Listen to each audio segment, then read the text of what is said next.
Тур эфирда яңалыклар чыгарылышы исәнмесез, студияда сезне мин Фәридә Сабирҗанова сәламлим. Иңелек тапшыруның кайбер темалары хакында. Бәяләр арты шәһәрдәшләр бигрәк тә соңгы вакытта сөт һәм сөт продукциясына хаклар кыйммәтләнүне билгели. Белгечләр бу хакта нәрсә уйлый? Фикерләрне Лейсан Ханова тыңлады. 1 октябрьдән республикада закон нигезендә кайбер энергетикларны сатуны тыйдылар. Шәһәр кибетләрендә бу эчемлекләр барма Гүзәл Шиһапова ачыклады. Яңа сезонда яңа Шәһәр ТВ каналында үзгәрешләр көтелә. Бу очратында безнең тамашачыларыбызга тагын да күбрәк һәм кызыклы материаллар тәкъдим итү мөмкинлеген арттырачак әлбәттә.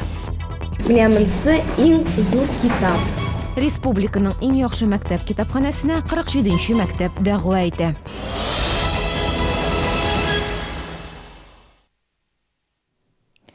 Бәяләр арта шәһәрдәшләр бигрәк тә соңгы арада сөт һәм сөт продукциясына хаклар кыйммәтләнүдән зарлана. Экспертлар фикеренчә, бу әле соңгы арту түгел. Чираттан инде товарлар. Теманы хәбәрчебез Лейсан Ханова дәвам итә. Илшат Лутфуллинның сөт машинасы янында халык кимеп тормый, бирдә сөтне теләп алалар. 2-3 сәгать эчендә 500-600 литр сөт сатам ди сәүдәгәр. Аны Тукай районыннан фермадан алып килә. Шәһәрдәшләрне беренче чиратта аның бәясе кулай булу җәлеп итә. Сөтнең бәясе безнең февральдан 15 года 30 сум тора. Менәргә җыенмый, күтәрмибез. Көн сайын анализ бирәбез, көн сайын киләми монда. Фермерлар сөткә бәяне күтәрмәсә дә, кибетләрдә хәл башкача. Октябрьдән сөт һәм сөт продукциясына хаклар артты. Авыл хуҗалыгы белгечләре әйтүенчә, бу сөтнең майлылыгы арту көзге-кышкы чорда аның кимүе белән бәйле. Тик сөт җитештерүчеләр башка фикердә. Алар әйтүенчә, бәяне эшкәртүчеләр күтәрә. Тик ничек кенә булмасын, үзгәреш шәһәрдәшләр файдасына түгел. Сметана инде менә 15% оладыр. Мен 48 сум ничә тиенгә хәзер 60 та була, 50 ничә сумга да була. Арткан арта инде бераз. Творог төрле хакта инде. Ул кыйммәтләнде лексенә караганда. Сметана менән ялам 79 сумдаган 20%. Дөрес сатып алучылар сөт продукциясына гына түгел, башка төр ризыкларга да бәя күтәрелүне билгели. Сыек майлар артты. В 2 раза ведь артты уже. 100 рублей пол-литра. Хәзер. Сахар дорогой, гречка. Шикәр комы бик кыйммәт, карабудайда барысы да кыйммәтләнде. Әмне ноябрьдән карабудай ярмасына бәяләр төшәчәк. Һәр хәлдә белгечләр яңа уңыш җыеп бетерүгә бәйле рәвештә шулай дип вәгъдә итә. Шул ук вакытта Российская газетада белгечләр ноябрьдән балалар өчен яңа ел күчтәнешләренә бәя артачагын белдерә. Бу шоколад бәясенең ел башыннан 10-15%-ка күтәрелүе белән бәйле. Экспертлар ноябрьдән җимеш бәяләрендә дә артачагын фаразлый. Әйтик, алма бу вакытка инде үзебездә үстерелгәннәре бетә һәм чит илдән алар инде кыйммәтрәк бәягә кайтарыла башлый. Бәяләр арту белән бер рәттән маркетинг тикшеренүләре үзәгендә шәһәрдәшләрнең киремнәре кимүне билгелиләр. Үзәк 1500 кеше арасында сораштыру үткәргән. Аларның 50% соңгы айларда акчалары азаю хакында сөйли. Анализ өчен махсус метод кулланыла. Мы спрашиваем у семьи. Без кешеләрдән балагызга мәктәпкә ашар өчен акча бирү мөмкинлегегез бармы дип сорыйбыз. Яки итеге йыртылган икән, бүген үк ала аласызмы дибез. Шундый 20 күрсәткеч. Әгәр икесенә кире җавап бирәләр икән, бу инде гаиләнең ярлы булуы хакында сөйли. Шәһәрдәшләрнең мондый җаваплары 4 тирәсе. Шулай да бәяләр бәйдән ычкыныр дип куркырга урын юк. Һәр хәлдә дәүләт алкоголь инспекциясының ичке базар үсеше һәм аны координацияләү бүлегендә аларны атна саен тикшереп торалар. Иң беренче чиратта Кабинетлар министрлыгы тарафыннан расланган социаль кәрзингә игътибар бирелә. Аңа 3 төрле эпи, 6 төрле сөт продукциясе керә. Алкоголь инспекция белгечләре белән атна саен мониторинг үтәрелә. Кибетләрдәге хакларны атна сайын кабинет министровка җибәрелә. 1 октябрьдән сөт продукциясе 3тән алып 7%-ка кадәр күтәрелде. Һәм бу мәгълүмат кабинет министровка бирелде. Инспекциянең кайнар элемтә телефоны даими эшли. Шәһәрдәшләр үзләрен борчыган сорауларны 71 43 03 һәм 71 26 36 телефоннары буенча шылтыратып җиткерә ала. Лейсан Ханова, Алексей Иванов, Ленар Султанов, Яңалыклар. Бүгін Башқарма комитет жетекшісі вазифасы конкурсының бірінші этабына йомғақ ясалды. Әлгі вазифаға 4 кіші дәғу әйтті. Башқарма комитет жетекшісі вазифаларын башқарушы Ринат Абдуллин, Комсомол район администрациясы башлығы Владислав Гаврилов, штурман Кредо ұйышмасы вәкілі Марат Муртазин һәм иқтисади үсеш һәм эшмәкәрліккә теләктәшлек итү идарәсе башлығы Ратмир Биляев. Иң яшенә 28, өлкөненә 52 яшь. Нәтиҗәдә 2 кеше сайлап алынды. Оларның исемнәрен шәһәр советы сессиясында игълан итәчәкләр. Шәһәр Башқарма комитеты жетекчесен депутатлар сайлаячак. Гренада паркында бассейн кую эшләре башланды. Исегезгә төшерәбез, Татарстан җитәкчелеге Казанда дөнья су чемпионатындагы бассейнны Чаллыга күчерергә карар чыгарган иде. Сентябрь аенда Рөстәм Миңнеханов булачак бассейн урынына капсула куйды. Бүген биредә әзерлек эшләре бара, төзелеш мәйданчыгын киртәләп алалар. Төзелеш мәйданына вакытлыча керү юллары төшәлә. Бина мәйданы 3000 квадрат метрны тәшкил итәчәк, бассейн зурлыгы 50-га 26 метр, тирәнлеге 3 метр. С понедельника планируется начать уже. Дүшәмбедән нигез чокырын казу эшләрен башлыйбыз. Алга таба монолит фундамент өчен субайлар сугачакбыз. Эшләрнең төгәлләнү вакыты якынча 2016 елның сентябре.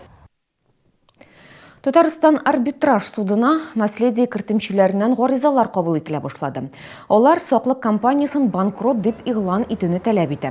Мөрәҗәгатьләрнең икесе шәһәрдәшләрдән, ә берсе Балтач районында яшәүче эшмәкәрдән кабул ителгән. Быелның җәеннән бирле наследие кертимчеләргә процентлар түләми, салган акчаларын да кайтармый.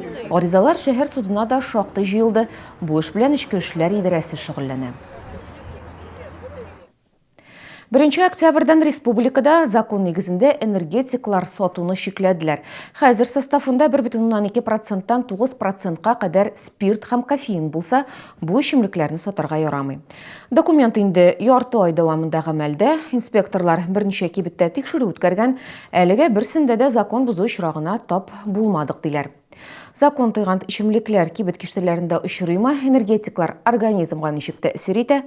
Хәбәрчебез ачыклады.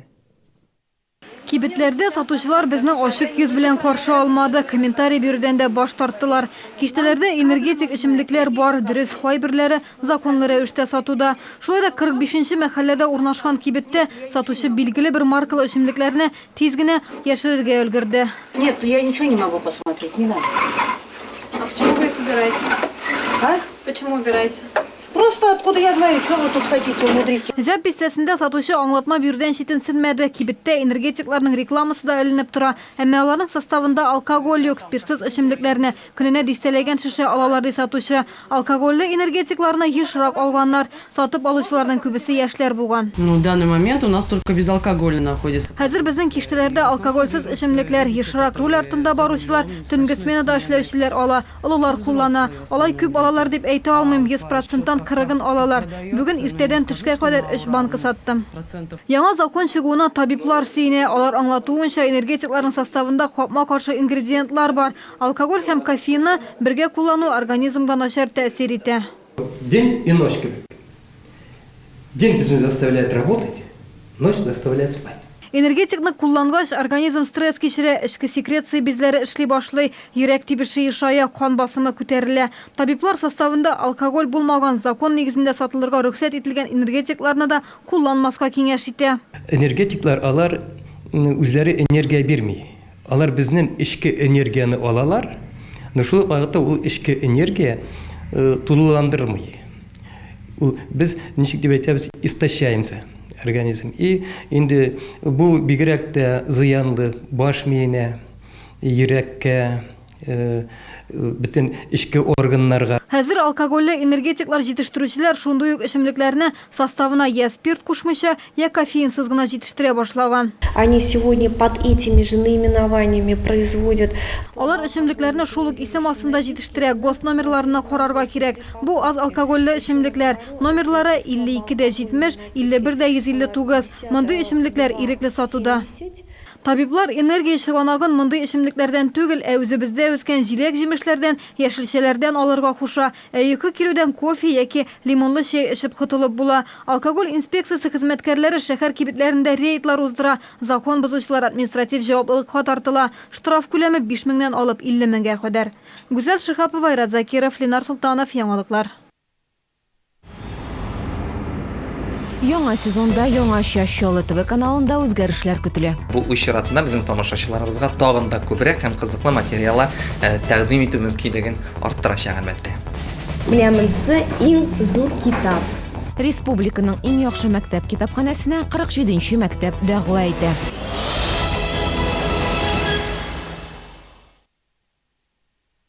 Только в октябре в бережных аптеках двойная выгода. Даем скидки, начисляем бонусы. Совершите покупку в аптеке, предъявите карту покупателя, получаете скидку и до 15% от стоимости товара в виде бонусов.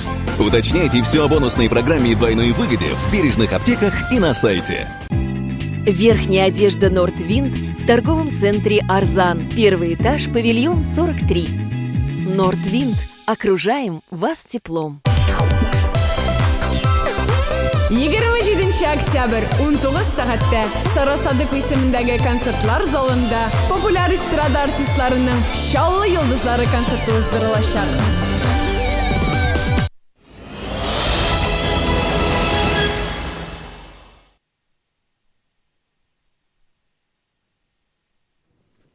Тур эфирда яңалыклар чыгарылышы һәм без дәвам итәбез. Эвакуаторларга эш ортачак. Бүген бу хакта юл хәрәкәте иминлеге инспекциясендә матбугат конференциясе үтте. Анда кышкы чорда юл хуҗалыгы һәм ЮХИДИ хезмәткәрләренең эшчәнлеге турында сүз булды. Каршы тарту техникасы йөрешенә кымаучаулык итүче транспортларны проспектлардан алачаклар.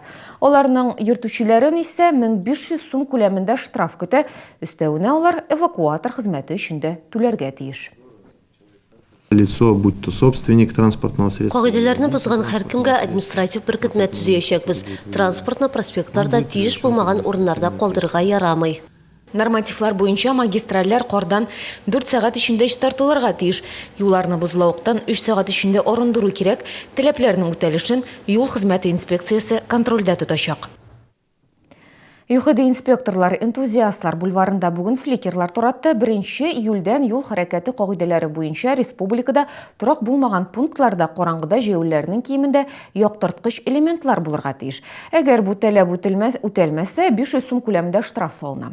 Фликерлар 300 метр ераклыктан да күренә. Аларны тегү салоннарында сатып алырга мөмкин. Күптән түгел генә Әлмәт районында фаҗига булды, машина җәяүлене бәрдерде. Җәяүле урында ук вафат булды. Инспекторлар бу очракта фликер кеше гомерен саклап калыр иде ди. Яктырткыч элементларны торак пунктларда да кулланырга киңәш итәләр. Одним из немаловажных... Өс киемендә яктырткычлар мөһим элемент булып тора. Хәзер караңгы тиз төшә. Әгәр киемдә фликер булса, машина йөртүче җәяүлене тизрәк күреп алачак.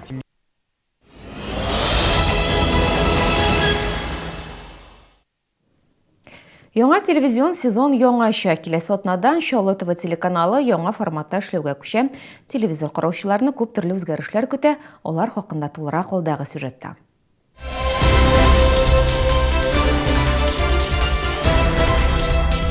Яңалыклар чыгарылышы киләсе атнадан нәкъ әнә шулай башланачак. Яңалыклар һәм новости программалары өчен бизәлешне иң заманча тенденцияларны кулланып әзерләделәр. В общем-то, эти два кадра мы поменяли, и на самом деле, да, лучше стало, да. Сейчас они по смыслу подходят. Дөрес заставка белән генә шикләнмәдек, яңалыкларның эчтәлеге дә үзгәрәчәк. Информацион программаларның концепциясы безнең тулайым үзгәрә, һәм аны халыкка тәкъдим итү формасында да үзгәрешләр булачак, стилендә дә шулай. Иң мөһиме безнең яңалыклар артачак, ягъни аларның хронометражы озыная, бу уй чиратында безнең тамашачыларыбызга тагын да күбрәк һәм кызыклы материаллар тәкъдим итү мөмкинлеген арттырачак әлбәттә. Вәгъдә иткәнебезчә, яңа дикторлар пәйда булачак. Шолы телеканалы 2 ай дәвамында алып баручылар вазифасына кастинг үткәрде. Иң лаеклыларны сайлап алдык. Аларны сез бик тиздән күрә алачаксыз.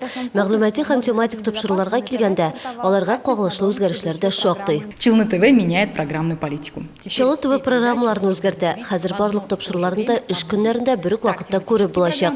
Тематик программаларны ТВЦ каналында 18 сәгать 55 минутта карарга мөмкин. Ә инде пятница Челны каналында программалар 20 сағат 30 минутта эфирға чыгачак. Үзгәрешләр яңалыклар тапшыруына да кагыла. Хәзер безнең чыгарылышларны Пятница Челны каналында да карап булачак.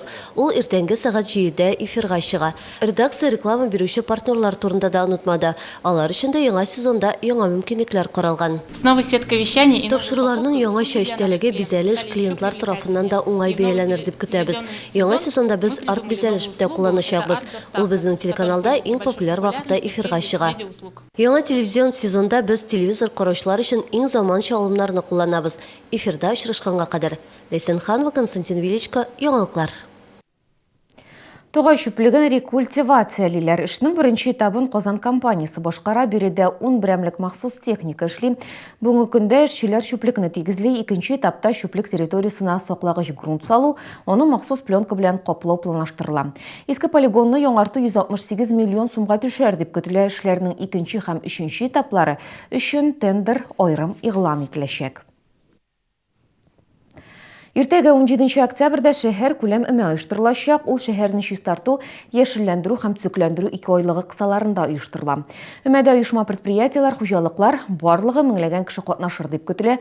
Бу көнне ПЭК җаваплылыгы чикләнгән оешма карамагындагы шүплектә һәм шәһәр яшелләндерү хуҗалыгы карьерында шүпчарны бушлай кабул итү оештырыла. Предприятие һәм оешма җитәкчеләре шүпне сортларга бүлеп җыюны оештыруга тиешләр. Үз мәйданнарын тәртипкә китермәгән җитәкчеләргә Татарстан Республикасының административ кодексы буенча штраф салу каралган. Өмә кысаларында агачлар һәм куаклар да утыртылачак. Бүгенге көндә шәһәрдә 6000-гә якын үсенте утыртылды инде. Татарстанның иң яхшы мәктәп китапханәсе исеменә Чаллыларда дәгъва итә. Бәйгенең сойлап алу турында 60-тан артык китапханә катнашты. Оештыручылар бәйгенең икенче этабы финал ярышларына 10 шәһәр һәм 10 авыл мәктәбе китапханәсен сойлап алды. Алар арасында Чаллыдан бердән-бер Советлар Союзы герое Никита Кайманов исемен йөртүче 47-нче мәктәп. Здравствуйте. Здравствуйте, ребята. Проходите, ребята, в библиотеку пришли? Да. Китапханәнең ишеге көн дәвамында ябылып тормый. Беризлексез балалар, укытучылар китап алырга яки китап тапшырырга керә. Роза Хадиева мәктәп ачылганнан бирле бу китапханә хуҗасы. 28 ел буе китапларның хылык-фигылен өйрәнә. Авырып китсәләр дәвалый. Китапханә мәктәптә беренче номерлы кабинет дигән сүз йөри. Безнең китапханәбез чынлап та беренче номерлы кабинет. Безнең балаларыбыз һәр вакыт китапханәгә яратып йөриләр, китаплар алалар. Бу китапханәбездә балалар өчен бөтен шартлар тудырылган. Бездә интернет кушылган, 5 компьютерыбыз бар. Балалар вакытлар булганда килеп презентациялар төзиләр. Хөрмәтле китапханәчебез Рожевдатов белән без инде 28 ел буе шушы мәктәп ачылгандан бирле эшлибез. Рожевдатовыбыз китапханәнең җаны.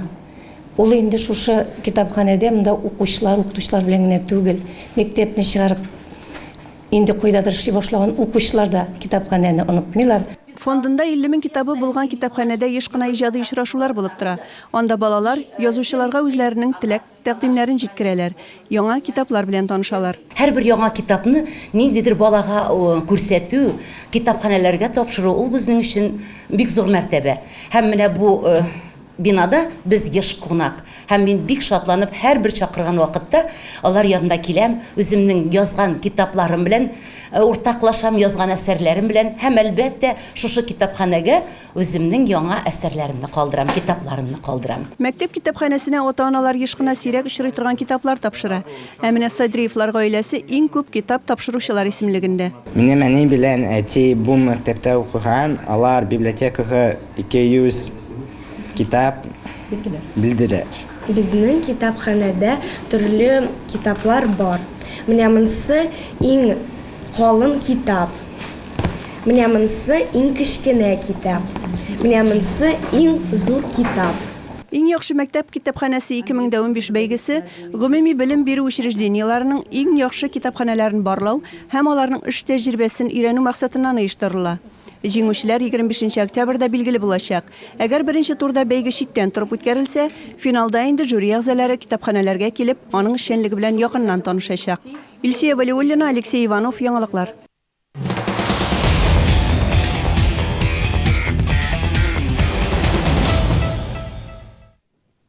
Футбол буенча Милли лиганың 16-нчы туры кысаларында КамАЗ Санкт-Петербургның Зенит 2 командасын жеңде.